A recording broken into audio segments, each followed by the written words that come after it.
Bienvenidos y bienvenidas al Centro Cultural Raimundo Gleiser, a este segundo episodio de Zurda, en el que vamos a estar conversando con un gran invitado al que le agradecemos su presencia. Muchas gracias, Pablo Semán, por acercarte hasta acá, hasta el Gleiser.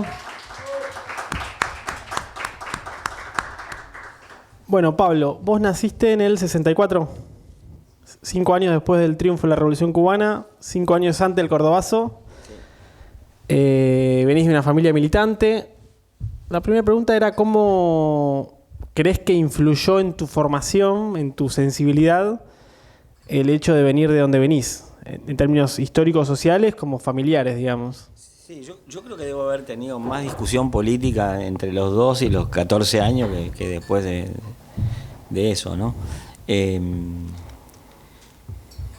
La agrupación de la que formaban parte mis padres era un poco estrambótica porque por un lado tenía una gran inserción en el medio que elegía insertarse, y por otro lado tenía un proyecto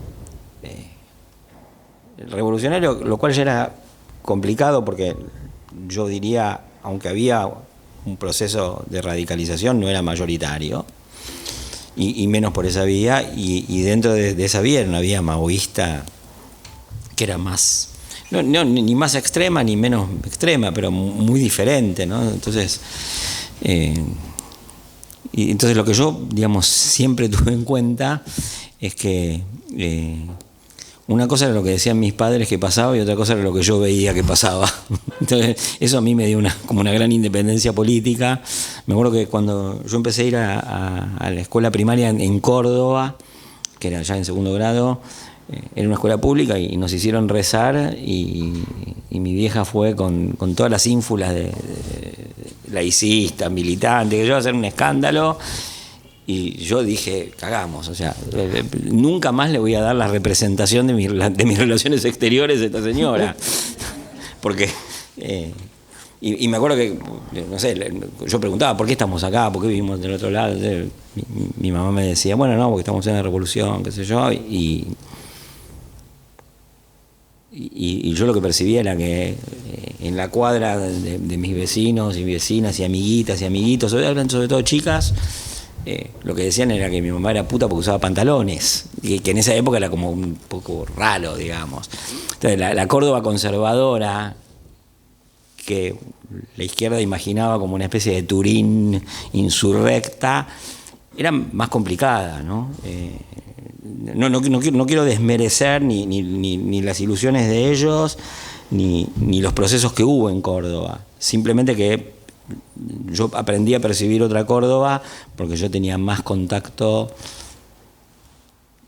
con la realidad cordobesa a partir de que, no sé, jugaba a la pelota en el barrio, ¿no? Entonces me volvió atento a la política y a las observaciones sociológicas, pero no concordando con las políticas de la organización. Bien, vos, bueno, sos antropólogo, sociólogo, viviste muchos años en México, en Brasil, algo en Europa también. Entonces conocés mucho Argentina porque sos argentino, naciste acá, sos de acá, pero además lo conocés en el espejo de otras sociedades. Entonces me interesaba preguntarte, ¿cuál crees que es la peculiaridad argentina? Me preguntaste antes y me quedé pensando qué iba a decir con esta pregunta. Primero, una cosa que es importante es que yo viví mucho también en las provincias. Viví en Tucumán, viví en Rosario, viví en Mar del Plata, viví en Córdoba, viví varias veces en distintos lugares de Buenos Aires. Entonces, algunas cosas uno las puede decir desde Buenos Aires y después hay otras que no las puedes decir sobre Jujuy desde Buenos Aires. Es fragmentaria en Argentina, ¿no? Como muchos otros países. Me acuerdo, porque aparte en algún momento yo participé de una investigación en que comparábamos Brasil y Argentina, y decíamos, bueno, hay cosas que solo pueden pasar en Brasil y no pueden pasar en Argentina, ¿no? Me acuerdo que una de las cosas es, Brasil es un país mucho más jerárquico, más autoritario, y me acuerdo una vez un encuentro en un aeropuerto en un aeropuerto argentino, entre un empresario brasileño y un empleado argentino en los 90, donde la clase trabajadora estaba bastante derrotada, y el empresario brasileño estaba fumando en el aeropuerto, en esa época todavía se fumaba en la fila del aeropuerto, y lo llama al empleado, y el empleado le dice, el empresario le dice, ¿podés apagar el cigarrillo? ¿No? Le da el cigarrillo para que lo apague, y el empleado lo mira con cara de, ¿qué carajo te pasa, pelotudo? Claro. ¿No?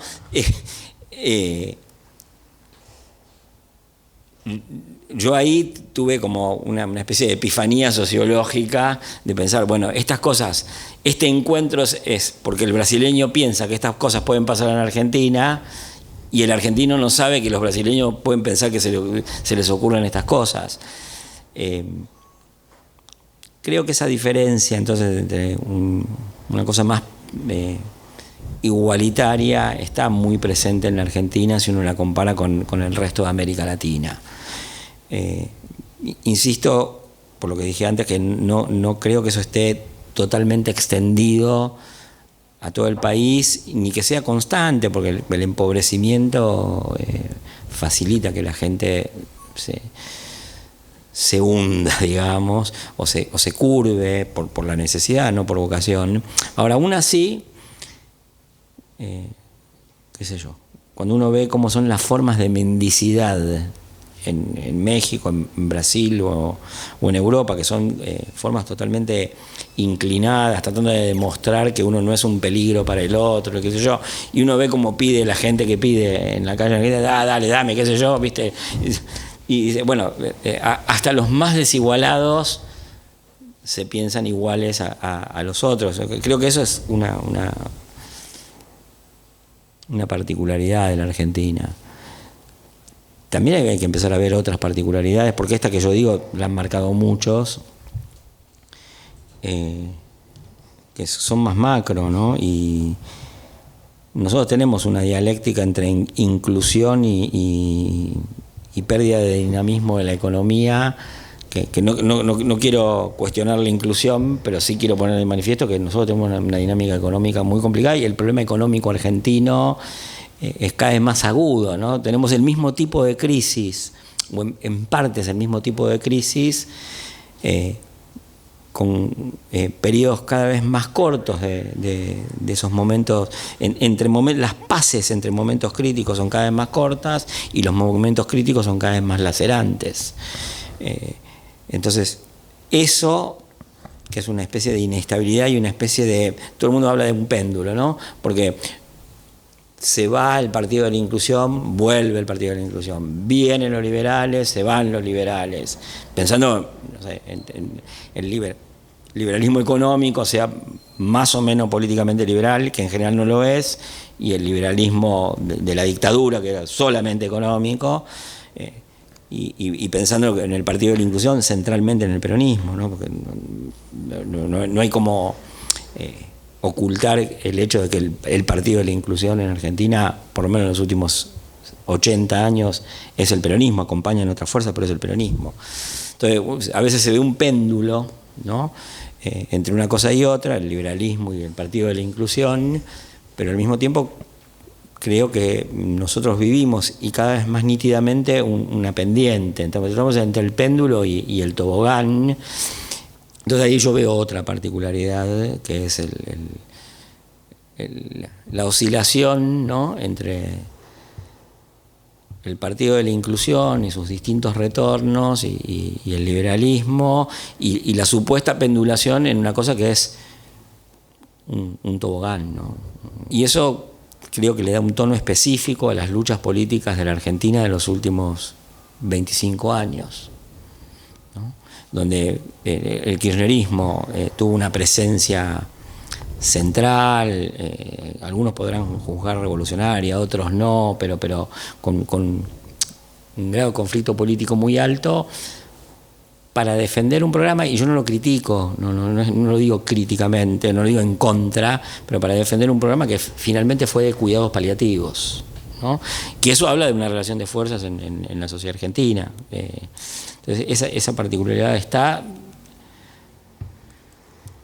Tampoco eso está desconectado totalmente de lo que pasa ni en el resto de Latinoamérica ni en Europa. Si uno piensa eso como dos contextos, después hay que poner un contexto mundial, que es el contexto de la emergencia de China y cómo cruje en todo Occidente, Y no solamente en Occidente, la relación entre democracia y capitalismo, donde lo que vemos es que esa relación de matrimonio más o menos establecido durante un tiempo, mal avenido durante otro, hoy está terminando en una separación un poco violenta, y entonces el tobogán es para todos, ¿no?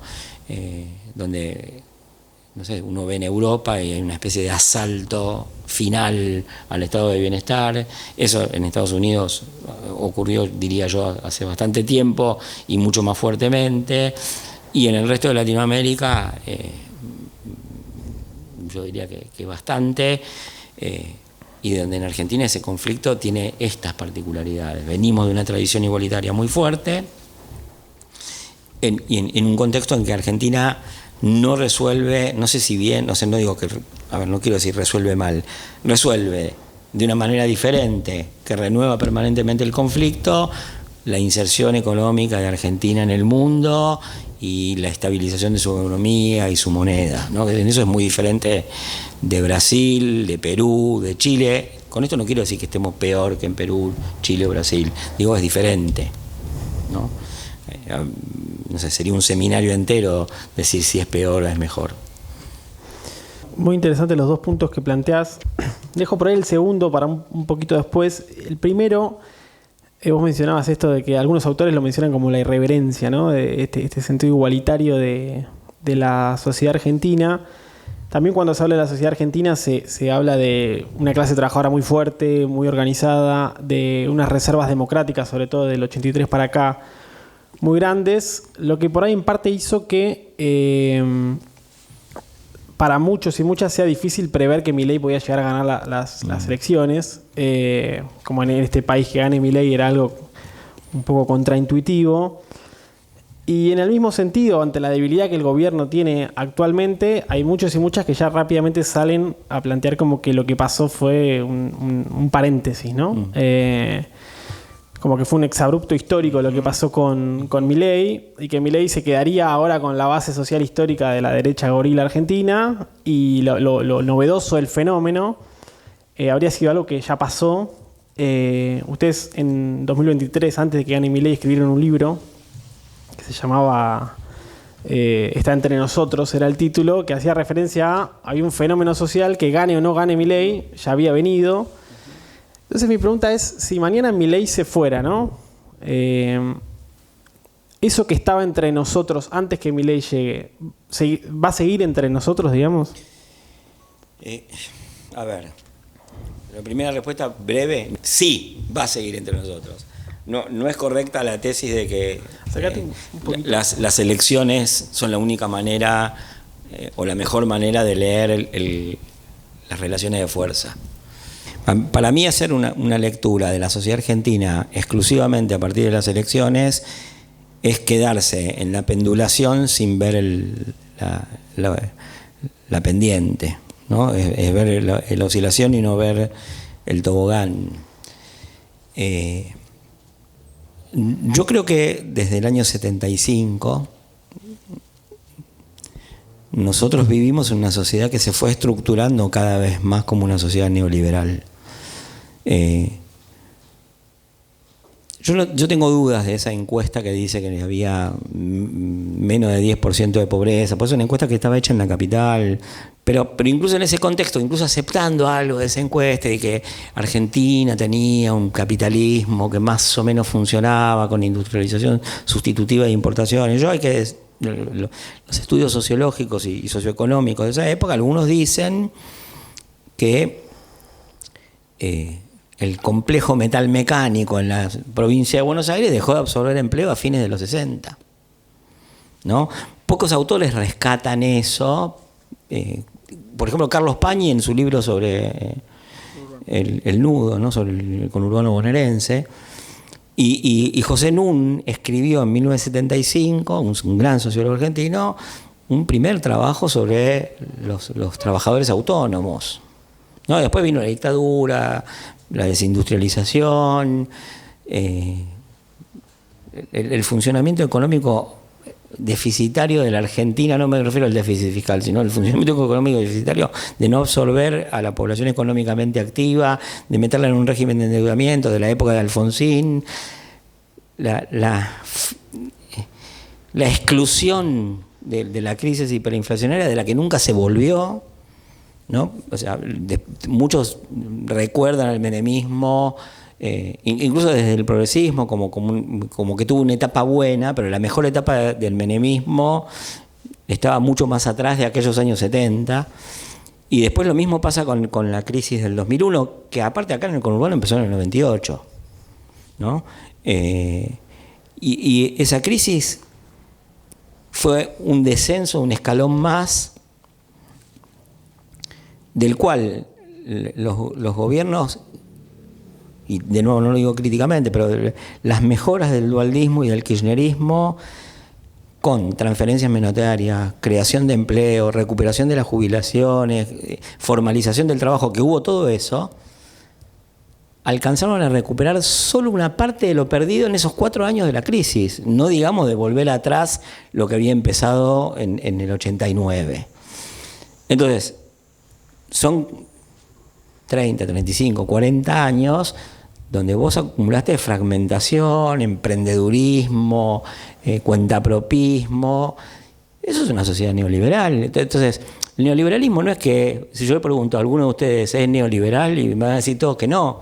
El neoliberalismo es, por ejemplo, para mí, ¿cuántos de los que dicen que no son neoliberales, no quiero pensar que ninguno de ustedes, pero tienen blanco a la empleada doméstica?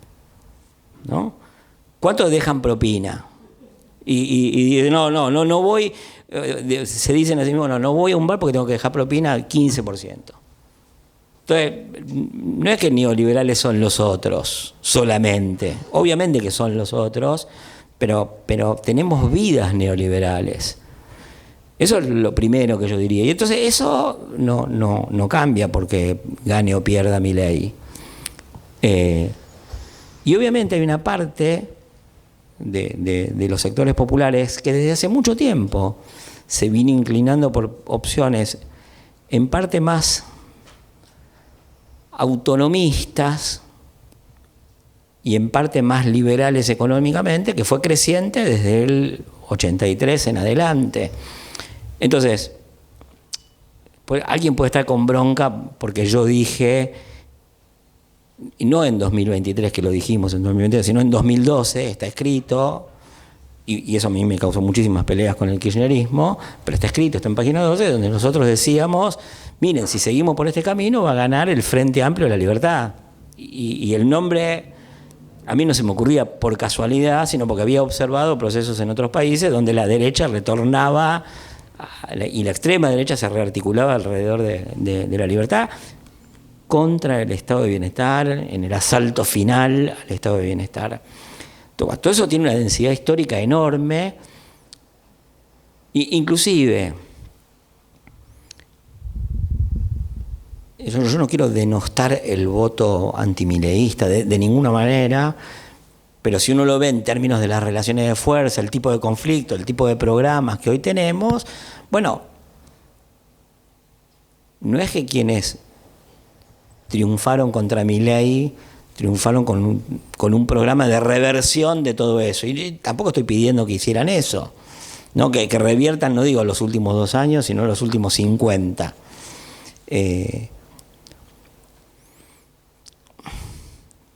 Muchos de los votos peronistas, kirchneristas de los últimos 15 años fueron votos en función de las posibilidades de consumo, que también tiene que ver con, entre comillas, el neoliberalismo. Y hay mucha gente de clase media que votó y sigue votando al kirchnerismo y dice, no, porque en esa época nosotros podíamos viajar, hacer esto, hacer lo otro, qué sé yo, y ahora no se puede. Bueno, o sea, qué sé yo, no veo eso muy distante del neoliberalismo.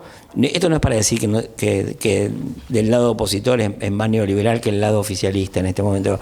Lo que digo es que las opciones políticas, ideológicas, programáticas, más generales de la Argentina en los últimos años se han corrido más a la derecha, y eso no fue en 2023, ¿no? Ganó Macri. No es que ganó Evo Morales contra Cristina. Y Y la discusión de la reforma laboral viene desde antes, inclusive, y esto yo lo digo por correr por izquierda al kirchnerismo, válgame Dios, el programa de la sintonía fina, en parte era una respuesta, por eso desencadenó la respuesta sindical en aquel momento, en 2011, ¿no? Entonces, eso no cambia porque gane Milei, perdón, porque pierda Milei. Tampoco necesariamente cambia, eso es lo que quería decir, porque gana Milei. Milei lo agudiza sobre todo en el momento de llegar al gobierno y en el momento de gobernar, porque acentúa todos los procesos de base. Y entonces lo que queda para nosotros es mucho peor, porque, digo nosotros, el campo popular. Porque, por ejemplo, ¿quién va a poder evitar programáticamente que la primera prioridad sea resolver vía alguna tarjeta y transferencia monetaria la situación de crisis alimentaria que va a haber en los hogares, que va a ser peor que la que había al inicio del gobierno de Alberto? ¿No? Ahora, eso no es construir un nuevo orden, ¿no? Bueno, entonces, para mí el proceso de transformaciones sociales de largo plazo, acumuladas, que determinan en parte los triunfos electorales de las extremas derechas, no quedan revertidos porque las extremas derechas pierdan. Y el ejemplo clarísimo para mí es Brasil, donde Lula llega al gobierno, pero no logra revertir, por ejemplo, la reforma laboral que hizo Bolsonaro, o no logra revertir, o escasamente logra revertir, con muchísimo costo político y con muchísimas condiciones, el techo de gasto del Estado que había, no lo había hecho Bolsonaro, lo había hecho Michel Temer, ¿no? Que era parte de la alianza con la que Lula había ganado antes de que ganara Bolsonaro y que le hicieran el juicio a Dilma.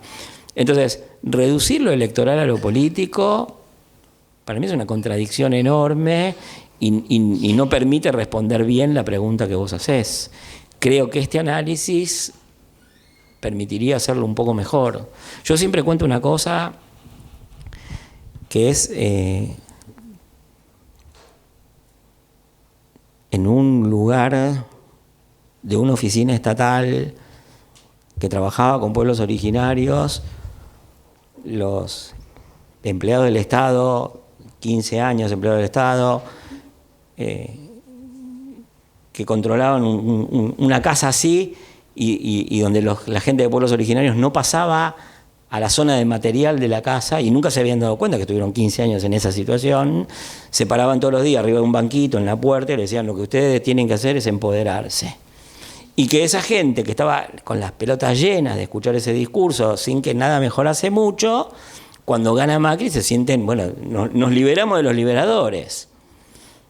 Y entonces uno de los tipos, cuando escucha por 15ª vez por año, ustedes tienen que empoderarse, dice: bueno, nosotros lo que queremos decir es que no queremos apoderarnos de nada.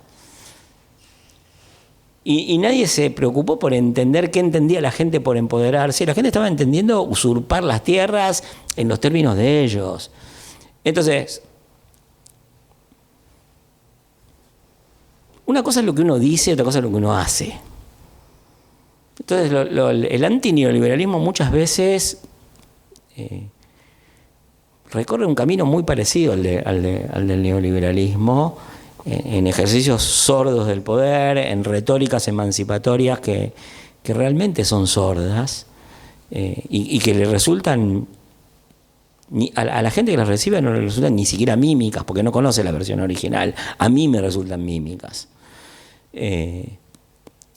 Entonces todo eso también influyó en la acentuación de la perspectiva neoliberal, porque es estas políticas públicas que se autopresentan como las mejores del planeta, ni siquiera tuvieron en cuenta lo que nosotros entendíamos cuando se enunciaban los mecanismos políticos de la política pública.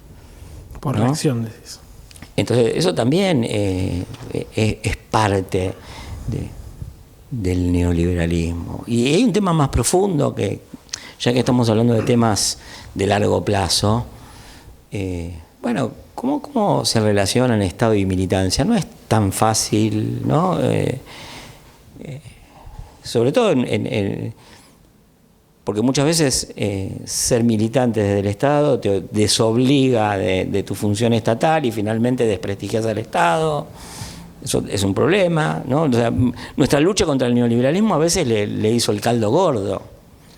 Sobre todo cuando los lugares en el Estado se ocupan para hacer una conspiración de una agrupación contra la otra y cada uno que sale a fumar un cigarrillo afuera de la oficina es para putearlo al otro, ¿no? O sea, el Estado paralizado por conspiraciones de fracciones, ¿no? Que eso no lo inventó obviamente Alberto, que es el chivo expiatorio de todos estos problemas, pero que no debería hacerlo, no por salvarlo a él, sino por entender otras cosas. Y entonces, llegó a lo último que quería responder es, a mí me parece que negar la profundidad de estos efectos que estoy rememorando en la estructura social, en los programas de los gobiernos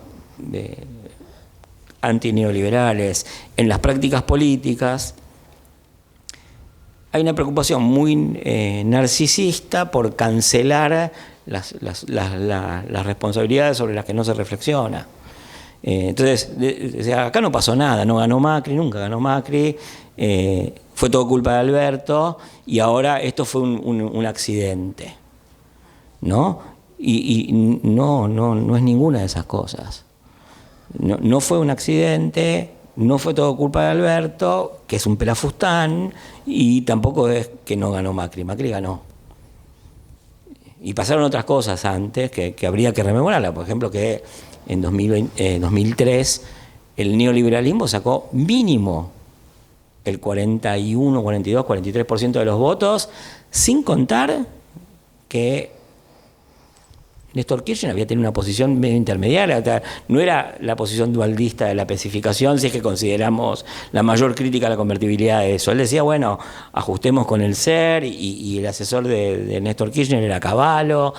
Y yo no digo esto contra porque yo me acerqué al kirchnerismo en 1998, cuando era el grupo Calafate, entonces no es que por putear al kirchnerismo, ¿no? Pero se entiende que la ciudadanía de la convertibilidad tuvo una continuidad histórica muy grande en esa época que no fueron solamente los votos, que no se puede medir solamente en términos del triunfo electoral de Kirchner en 2003 y después en 2007, donde de nuevo triunfa con un porcentaje importante, pero pierde los grandes núcleos urbanos a manos de propuestas más a la derecha, y donde desde el punto de vista de la entonces oposición era preocupante que el kirchnerismo ganase por tanto, pero yo creo que Néstor Kirchner se había levantado preocupadísimo ese día y diciendo, ganamos con el 40 y pico % de los votos, no con el 58%, siendo que se iba como el gobernante con más aprobación de la democracia, ¿no? Había ahí un núcleo duro de resistencia que después se rearticularon y ampliaron a partir del conflicto con el campo.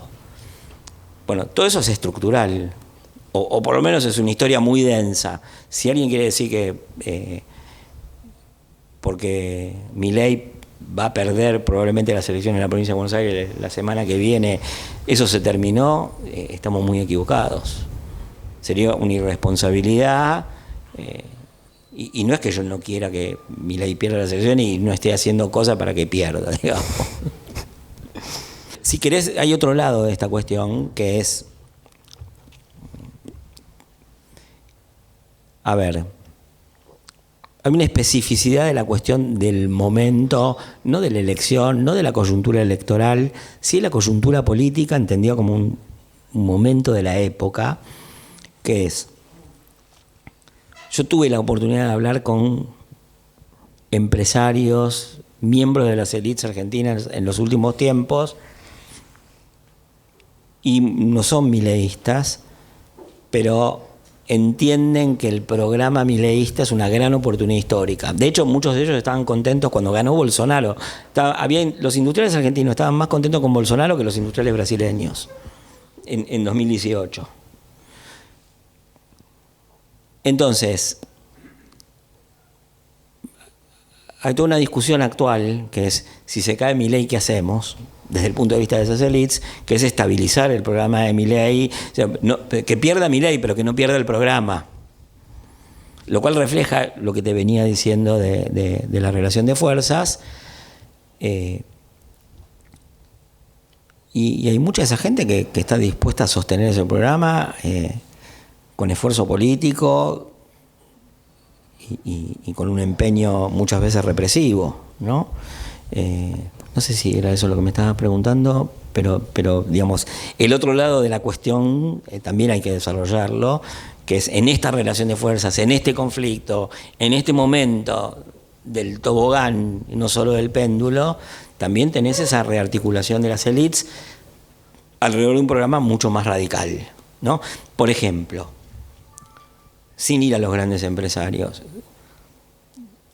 yo me ocupé de seguir sistemáticamente una cosa que todos ustedes pueden ver, que no es un archivo secreto, que es en abril de este año, Maxi Montenegro, en un programa de streaming, hizo, no sé, 30 o 40 reportajes a dueños de pymes, ahogados por el tipo de cambio. Y todos esos empresarios decían, no, nosotros queremos competir, lo que queremos es que nos saquen impuestos de encima, bla, bla, bla. Hace 20 años, cuando yo entrevistaba empresarios, los empresarios decían, hay que defender la industria nacional, hay que terminar con ese tipo de cambio. No solamente decían, queremos competir, ¿no? Entonces también cambió la posición de distintos grupos empresariales que se volvieron más internacionalizados, más globalizados, más afines a una perspectiva neoliberal. Y en esta coyuntura en la que yo describí esos dos términos, bueno, también es cierto que el desastre que está haciendo Milei, que yo creo que todavía no lo logramos dimensionar, porque todo va tan rápido que la foto de hace 2 horas es antigua y es sepia. Desde el punto de vista de los sectores populares no hay un programa alternativo, no hay una fuerza política alternativa con fuerza para enfrentar eso, aunque sea defensivamente con éxito. El peronismo está haciendo sus cosas y ojalá las haga lo mejor posible, pero de hecho no tiene eso hoy. Ellos están intentando reconfigurar una alianza para sostener ese programa, pero es cierto que el desastre se puede llevar puesto el programa también, ¿no? Lo cual no significaría tampoco el fin del neoliberalismo. Y ahí te agrego un elemento más, perdón que yo lo hice muy largo esto, pero o sea, les agradezco la oportunidad de la complejidad, que es al conflicto de décadas, a la estructuración de los bandos que digo, al péndulo y al tobogán, creo que hay que agregar una cosa que es decisiva, que es sobre la que menos se discute, que es nosotros estamos viviendo una crisis de la política porque hay una crisis del Estado, un desacople del Estado y la sociedad que en buena parte, inclusive, se lleva puesto al propio Milei. Milei está en crisis en parte por la crisis de la estatalidad, ¿no? Si Milei tuviese más buen tino y mejor aproximación a las ciencias sociales, hubiera sabido esto desde antes. Nosotros venimos de presidentes que en 2011, o sea, Cristina reiniciaba un ciclo, más allá que era su segundo mandato, que todo el mundo pensaba que iba a reelegir en 2015 y no lo hizo, Macri tampoco, Alberto tampoco, y no parece ser esta la perspectiva de Milei. Entonces son todos mandatos cortos que van agotando las posibilidades de confianza y encantamiento que genera la política, no importa si por izquierda o por derecha, pero eso es un síntoma de una crisis mucho mayor, que es la última que describí, pero es la primera en el orden de determinación. Es la capa geológica más profunda y que más tiembla y que hace temblar todas las demás. Quiero volver sobre este punto, pero bueno, me estoy anotando demasiadas cosas. Pero siguiendo con el razonamiento anterior que hacías, O sea, vos planteás una especie de péndulo que se subió un tobogán en el 75 con el Rodrigazo. O sea, el péndulo histórico... O que cayó de un tobogán, digamos. Claro.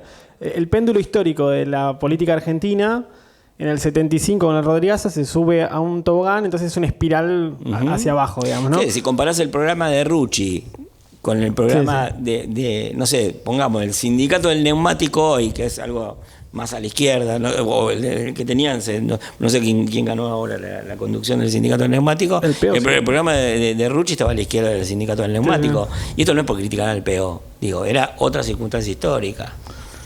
No estoy hablando del programa de Tosco. No, de hecho es muy llamativa esa entrevista que tienen en la tele los dos, que incluso Rucci tiene que defender al socialismo, bueno, no importa. Sí.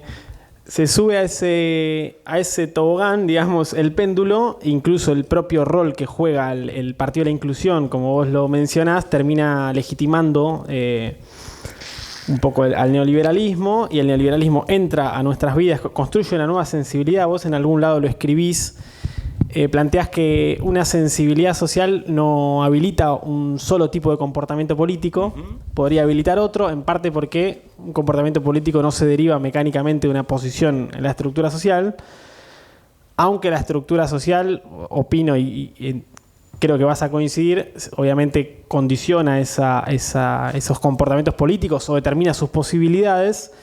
El mundo del trabajo, digamos, se modificó mucho y lleva a una tendencia más individualista, y no es extraño que las principales expresiones políticas de esta nueva sensibilidad social sean pro mercado o sean por derecha. Mi pregunta es si existe posibilidad de disputar esa nueva sensibilidad social por izquierda, digamos, en sentido amplio por izquierda, ¿no? Si ves experiencias, si ves ejes que movilicen eso, que permitan disputar esa sensibilidad social por izquierda. Sí. Primero, un comentario sobre tu lectura, que creo que nos leíste mejor que algunos académicos y que algunos comunicadores que sacaron la conclusión de eso que decíamos, que los jóvenes eran todos mileístas necesariamente por esa sensibilidad, cuando era exactamente al revés. Los jóvenes tenían una posibilidad incrementada de votar a Milei, pero que dejen de hacerlo no significa que pierdan esa sensibilidad. Yo diría, entre la estructura social y la opción electoral hay algo que se llama la experiencia, la ideología de un grupo, y ahí es muy importante distinguir entre la ideología del Partido de la Inclusión y la ideología de los excluidos. La ideología del Partido de la Inclusión puede ser X, que nosotros somos partidarios de lo colectivo, no sé, del combate al neoliberalismo, pero ¿cuántos tienen la empleada doméstica en blanco? No sabemos. Inclusive hay gente muy comprometida en la lucha igualitaria que ha trascendido públicamente por no tener a la empleada doméstica en blanco, ¿no? Ahora, los dirigentes del Partido de la Exclusión tienen ciertas ideas o declaran ciertas ideas, hacen otras cosas. Sabemos qué piensan los excluidos. Una buena parte de nuestro neoliberalismo es no saber qué piensan los excluidos. Cuando digo nuestro neoliberalismo, digo el de la gente como nosotros, que somos todos muy diferentes, tenemos edades diferentes, inserciones sociales diferentes, pero más o menos terminamos votando las mismas cosas y tenemos los mismos programas y las mismas preocupaciones, y estamos un sábado a la noche acá en lugar de bailando la conga. Entonces, qué antigua la expresión bailando la conga, pero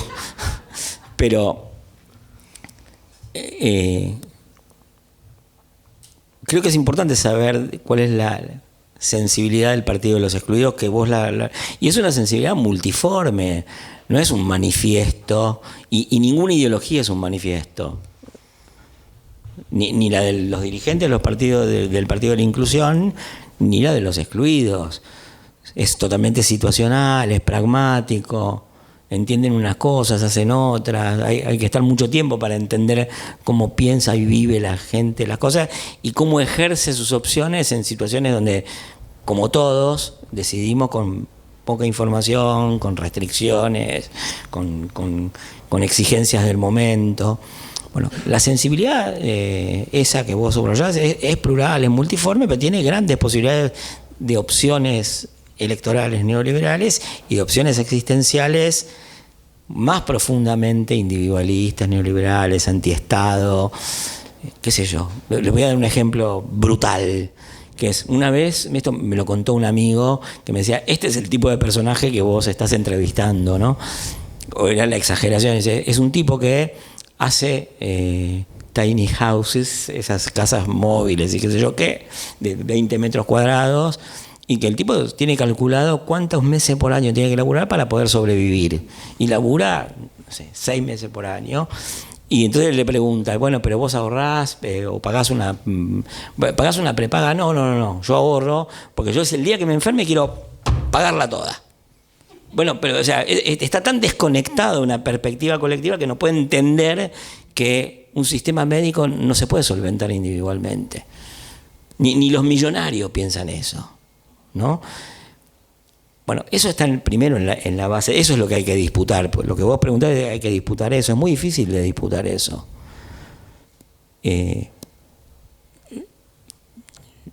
Yo soy muy modesto en mis expectativas respecto de eso. Creo que se puede hacer muy poco, pero lo poco que se puede hacer es importantísimo. Yo sé que no estoy en la piel de ustedes, estoy en otro momento de la vida, soy una persona grande, me estoy queriendo retirar, me tomé estos 2 años para discutir, no para difundir un libro, ¿no? Sino para discutir estas cuestiones que vos estás planteando y no para, no sé, fundar una agrupación que yo respeto muchísimo, que es Quebracho, ¿no? Pero creo que es tiempo de opciones de repliegue y de convivir con la gente. No es lo único que hay que hacer. Y tampoco yo sé si haría exactamente las cosas que hizo Quebracho. Pero en todo caso, el repliegue, la experiencia de convivir con los excluidos es una de las cosas que hay que hacer para no ser sordos a sus comprensiones. Es una de las cosas que hay que hacer para disputarle algo al neoliberalismo que organiza la experiencia de la gente. Yo estoy seguro que hay que hacer eso. ¿Hay que hacer otras cosas? Sí, hay que hacer otras cosas. Probablemente una cosa muy importante que haya que hacer, y que es un plano de disputas que es posible, es el plano político local y subnacional. Y ahí hay cosas que hay que disputar, y de hecho creo que se han disputado. Yo, por ejemplo, no tengo un conocimiento profundo, pero estoy viendo que la experiencia de la ciudad futura en Rosario tal vez tiene algo que decirnos,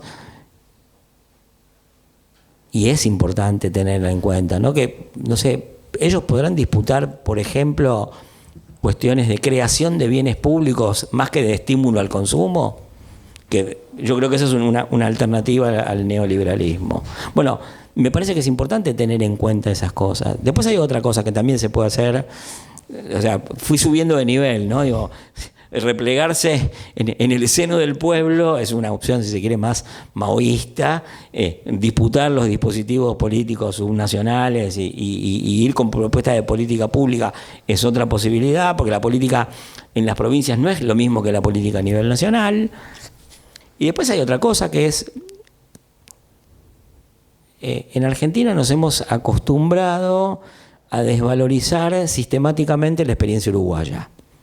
Porque como hay una cosa muy socarrona, que el Pepe Mujica es un boludo, qué sé yo, es el Buda, es bueno, pero es como un caballo de estatua, no te caga, pero no te lleva a ningún lado, ¿no? Bueno, pero no es así. El gobierno uruguayo hizo una reforma laboral importantísima, recreó el sistema de salud, y eso introdujo un dinamismo en la vida social y política y productiva uruguaya, que es importante. No era solamente que el Pepe Mujica es bueno, ¿no? Y además está bien ser bueno, ese es otro nivel. de las cosas que... Y está bien no ser corrupto, y está bien no jactarse de ser corrupto, y está bien no estar pensando todo el tiempo en robar para la corona. Y en esa socarronera, bueno, pero es uruguayo, qué sé yo, qué, el geriátrico Tupamaro, qué sé yo. Bueno, o sea, el geriátrico Montonero no nos salió gratis, ¿no? Entonces, también esas cosas hay que tenerlas en cuenta, y las éticas militantes son importantes, ¿no? Bueno, no sé, te di por lo menos 4 niveles de respuesta posibles que tienen que ser articulados. Está buenísimo. Me interesaba charlar un poco sobre el peronismo, no tanto la interna del peronismo, la actualidad, sino más, digamos, el momento del peronismo, pero más pensado en perspectiva histórica, ¿no? Yo pienso que el peronismo atraviesa una crisis, que es la crisis de su sujeto social. O sea, el peronismo nace históricamente anclado en la clase trabajadora, y en las últimas décadas, por todo lo que vos mismo estuviste diciendo, la clase trabajadora sufrió muchas modificaciones. En los últimos 20 años se da un proceso de dualización, donde hay una ruptura por ahí entre el sector asalariado formal y los sectores informales, que es algo que al peronismo obviamente le cuesta procesar. El famoso ejemplo del obrero peronista que putea al piquetero peronista porque le corta la calle.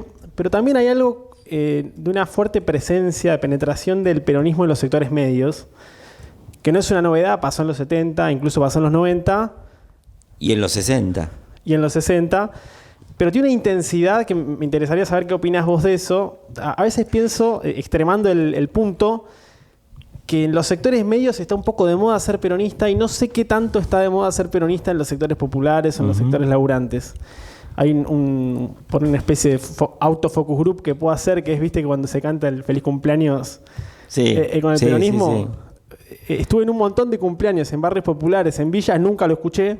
Claro. Y habitualmente en los sectores medios se canta el feliz cumpleaños con la marcha peronista. ¿Cómo ves vos el momento del peronismo en relación a las clases que lo componen y demás?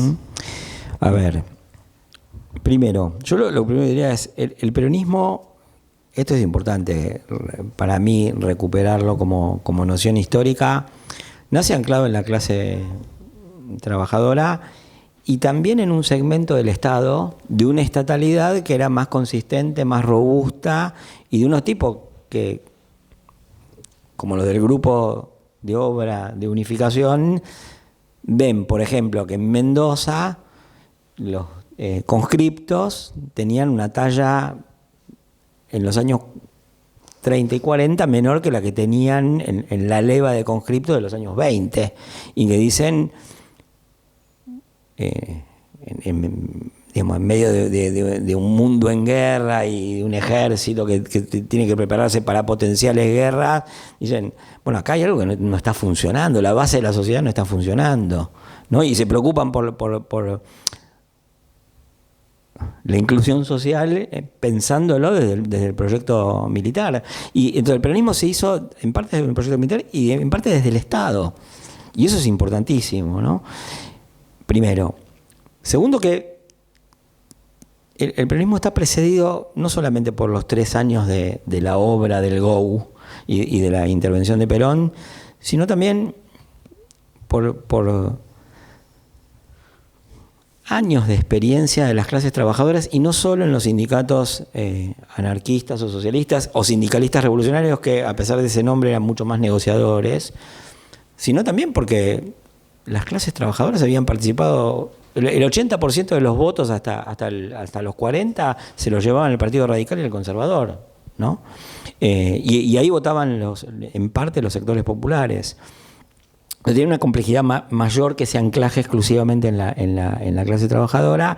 Fue complejo desde el inicio el peronismo, y es cierto que al mismo tiempo vive esto que vos decís, que es la fragmentación de su base histórica, que claro, en la misma unidad básica no caben el pyme, el piquetero, el unicornio nacional y un montón de otros conflictos que hay, y en ese contexto se fue diluyendo la conexión entre experiencia social y opción política peronista, y pasa esto que vos decís, que es el peronismo de los sectores populares de los últimos 10 años,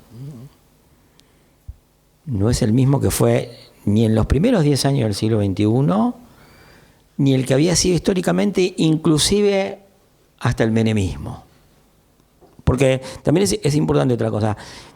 Yo soy muy crítico del menemismo, tengo muchos amigos que tienen una especie de búsqueda de sofisticación en la explicación del menemismo, y yo discuto mucho con ellos, pero que está estudiado, que es el Partido Justicialista se rearticuló territorialmente en los 90, y eso le permitió mantener una conexión entre la identidad política de los dirigentes y los discursos de los dirigentes, no una conexión total, pero alguna conexión, y la sensibilidad de los grupos sociales. Bueno, yo creo que eso se fue perdiendo progresivamente.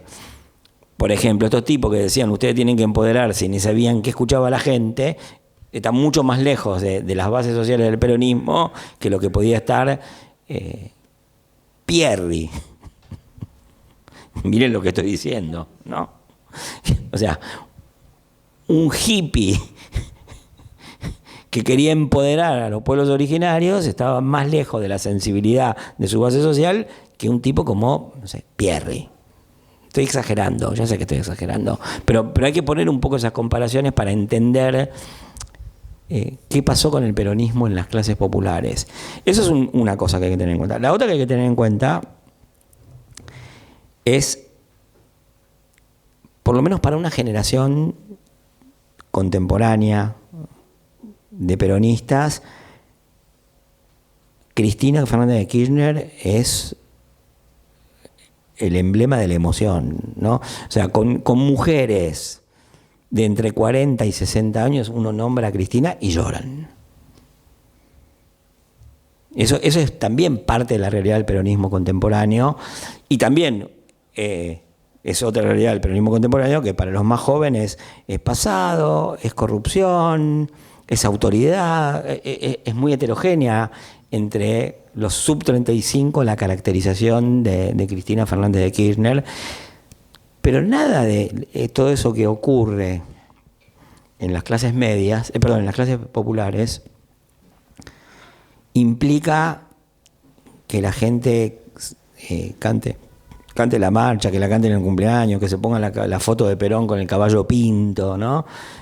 Todo eso son invenciones muy posteriores, recuperaciones, tradiciones inventadas, como todas las tradiciones, en parte en la recuperación, en los cuidados paliativos de los 2000, ¿no? Yo me acuerdo que vi aceleradamente reperonizarse o peronizarse a gente que nunca había sido peronista.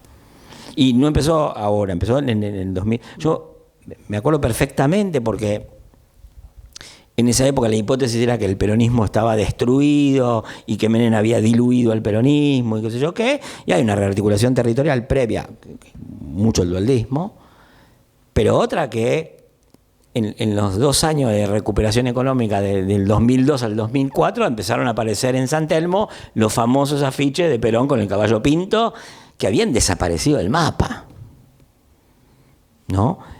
Y que fue ese peronismo en las clases medias, que no es que todas las clases medias se volvieron peronistas, pero en las búsquedas identitarias de las clases medias, sobre todo de un grupo que fue socialmente promovido, eso apareció fuertemente. Yo creo que eso llevó a mucha infatuación, mucha sobreactuación, que no es mayoritario en la clase media. Por eso el peronismo, o sea, uno conoce muchos peronistas de Palermo, pero el peronismo no gana las elecciones de la Ciudad de Buenos Aires.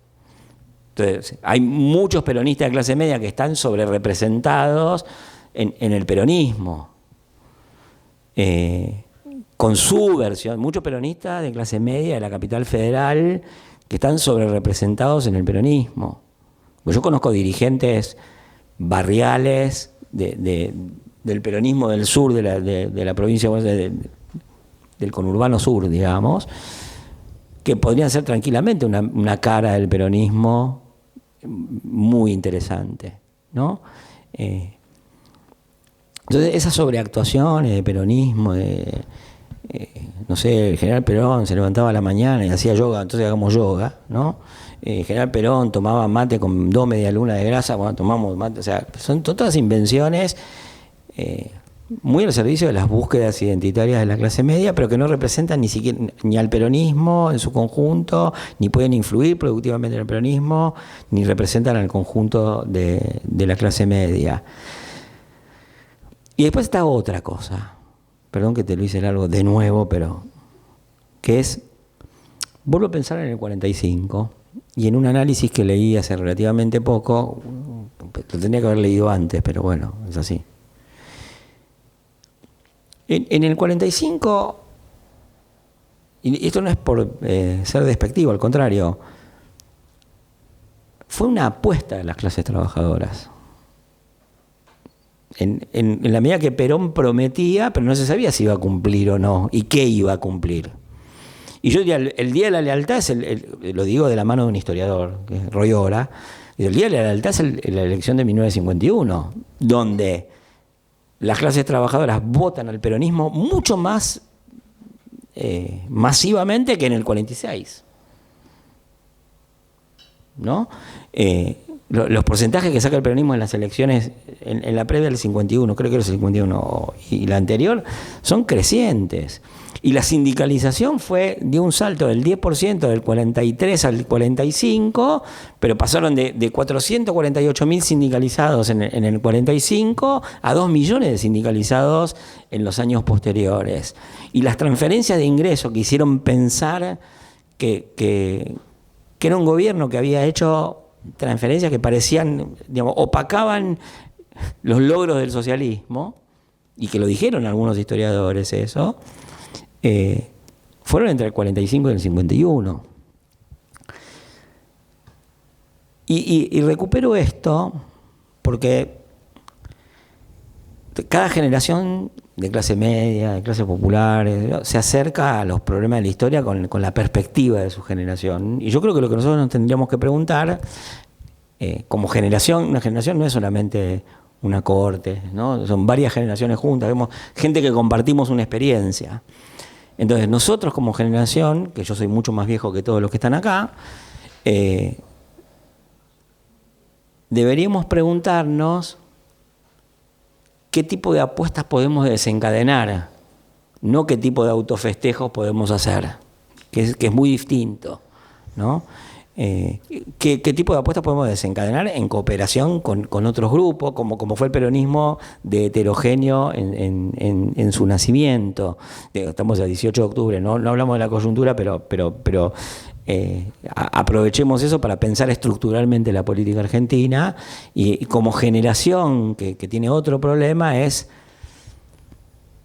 más que tratar de ser repetitivos de una tradición, se trata de ver cómo se puede inventar un dispositivo que tenga el mismo tipo de eficacia que tuvo aquella creación y que desencadene no una lealtad por reglamento, o una lealtad derivada del libro de texto, una lealtad normativa derivada de una dogmática, sino una lealtad que sea producto de la experiencia, ¿no? Y eso integraría mejor las distintas vertientes del peronismo. Y agrego una cosa más, perdón. También hay que ver, para ser justos en este análisis, todo el mundo se la pasa hablando de problemas globales. Yo siempre discuto, pues soy un rompepelotas también, pero discúlpenme. O sea, generalmente se habla de lo global para desentenderse de las responsabilidades políticas. No, son las redes sociales, es lo global, no pasó lo que decimos que pasó, ¿no? Y en cambio hay elementos verdaderamente globales que no se tienen habitualmente en cuenta. Y así como hay una crisis del Estado que es determinada por una cuestión geopolítica, el divorcio entre capitalismo y democracia, determinado por la emergencia de China como potencia, hay otro elemento que es los partidos nacional populares, nacional democrático populares, nacional popular revolucionarios en el mundo están en crisis. Salvo que nosotros, justo ahí, vamos a decir que el peronismo es un sentimiento, que es una cosa, o el peronismo es un movimiento. ¿Qué quiere decir que el peronismo es un movimiento? Yo sé lo que quiere decir, pero digo, mucho lo que dicen que el peronismo es un movimiento, ¿qué piensan cuando dicen que es un movimiento? Es una forma de decir, no sabes nada, y en realidad sí sabemos, y lo mismo es, el peronismo es un sentimiento, es una forma de decir, no, vos no sabés nada, no, sí sabemos. Y los partidos democráticos populares en el mundo existieron como alianzas de clases heterogéneas que encarnaron procesos de emancipación nacional o de afirmación de las clases trabajadoras. El Congreso Nacional de la India, el Congreso Nacional Africano, el Partido Laborista de Gran Bretaña, el Partido Demócrata de los Estados Unidos, que son todos experiencias de convergencia entre una parte de las élites y las clases populares. El Partido Revolucionario Institucional, el Movimiento Nacional Revolucionario en Bolivia, ¿no? Que uno dice el peronismo es un sentimiento, dice, no saben el sentimiento que era el movimiento nacionalista revolucionario en Bolivia, y sí, acá los obreros fueron a la plaza y qué sé yo, bueno, los mineros fueron con granadas dispuestos a inmolarse. No digo que sea ni peor ni mejor, digo, no es única la experiencia nacional popular revolucionaria, que sí tiene muchas diferencias una vez puesto esto de manifiesto. El destino de los partidos nacional populares está puesto en crisis. El Congreso Nacional de la India quedó minoritizado. Están chillando por cosas que no les importaban hace 20 años cuando empezó a ganar el partido nacionalista que gobierna hace 20 años en la India. El laborismo transformó radicalmente su programa en el 95 y nunca logra hacer pie en la sociedad británica contemporánea. El Partido Demócrata está en una crisis que, válgame Dios. El Partido Revolucionario Institucional desapareció del mapa, se recompone y hay una experiencia nacional popular democrática que tiene que ser analizada, que es la del Morena, ¿no? Hay que ver cómo evolucionó, cómo evolucionará, desgraciadamente mal, creo yo, la experiencia de Evo Morales. Hay una cosa que es importante, todos estos partidos transformaron en batalla interna su crisis de proyecto hacia futuro, ¿no? El MAS, el peronismo, ¿no? Que aparece disfrazado de crisis sucesoria, la falta la crisis de proyecto, ¿no? Bueno, creo que hay una respuesta más que completa. Sí. No, perdón, no es completa, es larga. Bueno, me anoté muchas cosas, pero bueno, se nos está acabando el tiempo. Pero no quería dejar de preguntarte si el gobierno, da la sensación que si el gobierno sale adelante es a partir de esta injerencia extrema de Estados Unidos, digamos, interviniendo directamente desde el Tesoro en el mercado cambiario argentino y demás. Y quería preguntarte, vos que recorres mucho y haces estos estudios cualitativos, ¿cómo ves que impacta en lo popular esta relación tan estrecha con los yanquis, ¿no? Intuitivamente uno piensa que somos un país antiimperialista, hay que ver hasta dónde eso se da más allá de la General Paz en esto primero que vos planteabas. ¿Cómo lo ves vos? O sea, ¿esto le suma, no suma? Mira, en primer lugar, yo creo que todos nosotros en los últimos 2 años hemos vivido en un loop, en una montaña rusa, que tiene que ver con y si le sale bien, y no, mirá si le va a salir bien, están vendiendo dólares que sacaron del fondo de la olla. Y un día nos preguntamos si le sale bien, otro día nos damos esta respuesta, y así hace más o menos 2 años. Cosa que además ya la habíamos vivido durante el macrismo, porque tengo el defecto de ser memorioso. Y en el inicio del macrismo también la pregunta, por ejemplo, en el peronismo, era ¿y si le sale bien? ¿No? Y mucha gente decía, no, porque el fondo le va a poner la guita y entonces ellos van a salir adelante y van a resolver lo que nosotros no pudimos resolver. Entonces, primero eso, ¿no? Como elemento de época, que desde hace... Porque aparte, el programa económico argentino desde hace 25 años es acceder al financiamiento internacional. Con señales a los mercados, sin señales a los mercados, pero también en parte el programa del 2011-2015, ¿no? En ese contexto yo creo que la intervención del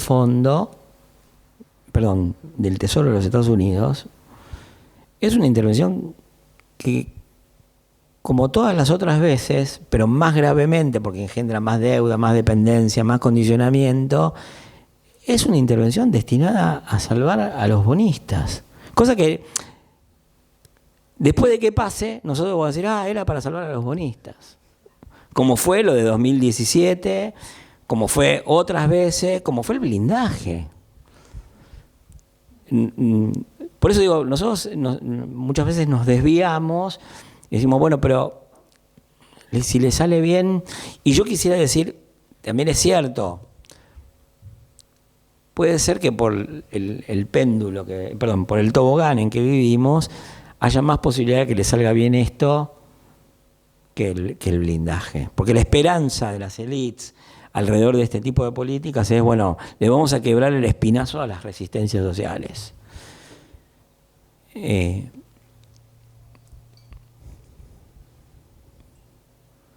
A mí me parece que, primero, esto está hecho para salvar a los bonistas, no tiene muchas más perspectivas que eso. Si ustedes ven qué guita puso Estados Unidos, no puso ninguna. Compraron 400 millones de dólares, o sea que para ellos 400 millones de dólares en pesos, que no es nada. Dijeron que van a hacer un montón de cosas si salen bien las elecciones. No sabemos si lo van a hacer, si salen bien las elecciones, tampoco vamos a ver si salen bien para ellos las elecciones. Entonces yo me detendría un poco ahí antes. Y después está la otra cosa de cómo opera el pro-antinorteamericanismo. De nuevo ahí yo insistiría con la ideología de los dirigentes y la ideología de los dirigentes, de los excluidos y de los excluidos. Nosotros no tenemos idea, y yo tampoco tengo idea, de cómo viven los sectores populares la relación con Estados Unidos. No lo sé, no quiero presuponer. No oí hablar mucho de eso. No quiere decir que la gente sea pro-norteamericana. La verdad es que tampoco la gente de los sectores populares. Simplemente no tengo una respuesta para eso. Sospecho que no les debe caer bien, pero no sé cuáles son las vías por las que se articula una reacción negativa a eso. Bueno, eso. Bueno, muchas gracias Pablo Semán, muchas gracias a todos, a todas por haber venido. Gracias a Santi y Aixa que están en la realización audiovisual, Cristian en la producción, y bueno, y como siempre a todo el equipo del Laser. Muchas gracias y nos vemos en la próxima.